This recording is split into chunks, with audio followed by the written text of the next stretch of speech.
Hey guys, देखो एक sugar sector की एक छोटी सी कंपनी है। छोटी सी है, बहुत पुरानी तो नहीं है, लेकिन फिर भी मैं आपको बोलूँगा हाल फिलहाल में कंपनी आई थी कुछ साल पहले। अब ये कंपनी देखो एथेनॉल के लिए ज़्यादातर काम कर रही है। सरकार ने जिस तरीके से बोला है कि 2025 तक एथेनॉल की कैपेसिटी लगभग 10-20% के आसपास किया जाएगा। उसके बाद लगभग 2030 तक केवल इथेनॉल मतलब बहुत ज़्यादा कर दिया जाएगा। एथेनॉल देखो कहाँ कहाँ से आता है आपको पता होना चाहिए। मक्का से आता है, राई से आता है, मतलब हर जगह जगह से आ जाता है, मतलब निकाल लेते हैं। तो ये क्या होता है, एथेनॉल के ऊपर भी अब इसके लिए फ्लैक्स फ्यूल इंजन चाहिए।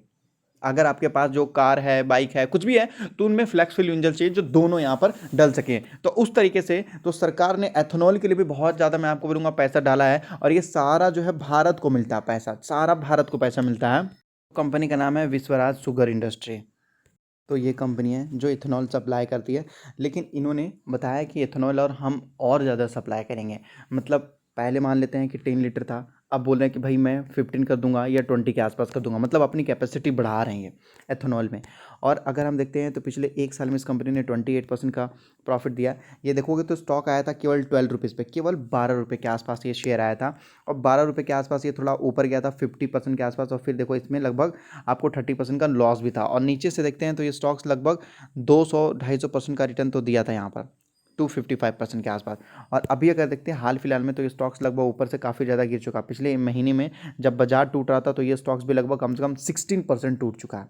देख सकते हो विश्वराज शुगर। पहले तो ये कंपनी लॉस में तो कुछ अच्छा परफॉर्म नहीं कर रही थी, लेकिन अगर अभी देखोगे ईयर ऑन ईयर के हिसाब से प्रॉफिट एंड लॉस, यहाँ पर अगर हम देखोगे, देखो नेट प्रॉफिट, तो कंपनी का प्रॉफिट था पहले, लेकिन फिर बीच में नेगेटिव सा चला गया था, लेकिन कंपनी देखो वापस प्रॉफिट में आ रही है। इसके वजह से देखो पहले कंपनी डिविडेंड नहीं देती थी, समझ रहे हो, लेकिन अब कंपनी यहाँ पे देखोगे तो लगभग 45% के आसपास डिविडेंड दे रही है फेस वैल्यू के ऊपर। 45, तो मतलब कंपनी के पास पैसा है तभी तो फ्री देखो डिविडेंड जो कंपनी दे रही है, मतलब समझ जाओ कि भाई वो कंपनी अच्छी है ऑटोमेटिक। आप समझ जाओ, समझाने की जरूरत नहीं है। पूछो क्यों? डिविडेंड का मतलब होता है फ्री में पैसा बांटना शेयर होल्डर्स को। आप सोच सकते हैं कि लोग कितने सारे शेयर्स खरीदते हैं। अभी अगर आप देखोगे एनएचपीसी या बीपीसीएल कोई कंपनी थी, कल परसों ये क्या बोलते हैं हम डिविडेंड के लिए बताया जाता, लगभग 4500 करोड़ रुपए जो है तो केवल वेदांता को मिला, 4500 करोड़। और लगभग कंपनी ने 6500 करोड़ का डिविडेंड दिया।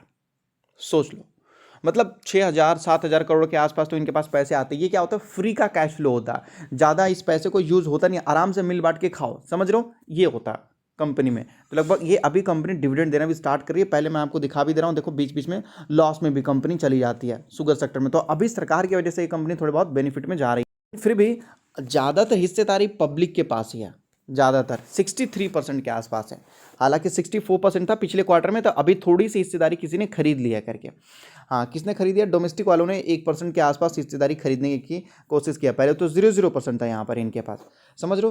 प्रमोटर्स के पास पहले 32% था, और अभी भी देखो तो लगभग 32.83%, मतलब 33% के आसपास है इनके पास। जैसे मैंने बात की कैश फ्लो के बारे में, कैश फ्लो मैंने बोला ना, फ्री का पैसा बचता है तो आराम से मिल बांट के खाते हैं। ये देखो कैश फ्लो, यहाँ पर कैश फ्लो में अगर आप देखोगे तो ये आपको बताया जा रहा है कैश फ्रॉम ऑपरेटिंग एक्टिविटी, मतलब बिजनेस जो करती है कंपनी उससे कितना कैश आ जाता है, देख सकते हो, वो उसके बारे में कैश बताया जा रहा है। नीचे अगर आप देखोगे तो नेट कैश फ्लो, देखो कंपनी में कभी कभी कैश रहता ही नहीं है, लेकिन देखो जब कंपनी के पास कैश रहता है तो लगभग वो क्या करती है, शेयर होल्डर्स को देती भी है। वो चाहे तो कैश को रख सकती है एज अ रिजर्व लगभग फ्यूचर में यूज करने के लिए, लेकिन नहीं, वो क्या करती है, शेयर होल्डर को बांट देती है, क्योंकि उनको पता है कि इतना पैसा तो हम आराम से बचा ही लेंगे। इसका मतलब होता है आप जो बिजनेस कर रहे हो, आपको वो प्रॉफिट आ रहा है जो लगभग बिजनेस से बाहर ले जा सकते हो, आराम से उस पैसे को यूज करने के लिए बिजनेस से बाहर लेके जा सकते हो, उसको बोलते हैं डिविडेंड। और वो पैसा आता है कैश फ्लो में, फ्री कैश फ्लो में आता है। बाकी हाँ, ये भी बता देता हूँ, छोटी कंपनी है तो बोरिंग भी है, डेट फ्री तो नहीं है पूरी तरीके से, बोरिंग भी है कंपनी के ऊपर, छोटी कंपनी है तो वो भी देखना पड़ेगा, लेकिन फिर भी उतना ज़्यादा बोरिंग नहीं है कि जो कि कंपनी इसको ये नहीं कर सकती, पे नहीं कर सकती, आराम से कंपनी पे कर सकती है। लगभग 500 से 600 करोड़ के आसपास केवल कंपनी का मार्केट कैप देखने को मिल रहा है यहाँ पर।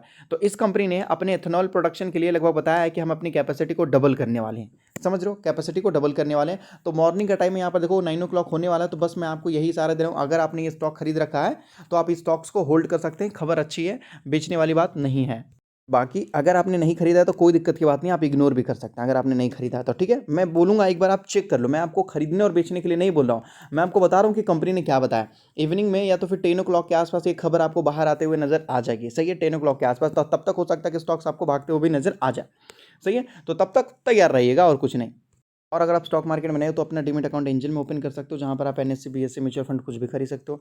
जो चार्जेस वगैरह रहेंगे बहुत छोटे हैं, जैसे डीमेट अकाउंट बिल्कुल फ्री, डिलीवरी चार्जेस बिल्कुल फ्री, केवल 20 रुपीज़ लगता है, वो भी इंट्राडे में। तो डिस्क्रिप्शन में लिंक है, मिनटों में जाकर अपना डीमेट अकाउंट ओपन कर सकते हो। आपको पता होना चाहिए कि बजाज हिंदुस्तान शुगर ने भी लगभग जो है 20% या 30% के आसपास उसने हिस्सेदारी बढ़ाई है, प्रमोटर्स ने हिस्सेदारी बढ़ाई है, देखो उनको पता है। और वो लगभग बजाज हिंदुस्तान में आपको बता दूं, लगभग वो शुगर के लिए काम करता है, अल्कोहल के लिए काम करता है और एथेनॉल के लिए भी काम करता है। ये चारों तरफ से काम करता है वो कंपनी। तो प्रमोटर्स माल खुद ही बढ़ा लेते हैं। तो मैं आपको बोलूँगा एक बार चेक करो, स्टडी करो, आने वाले कम से कम 10 सालों तक या 20 सालों तक एथेनॉल और लगभग टेक्सटाइल, ये दो कंपनी बहुत जोर शोर से प्रॉफिट देने वाले हैं।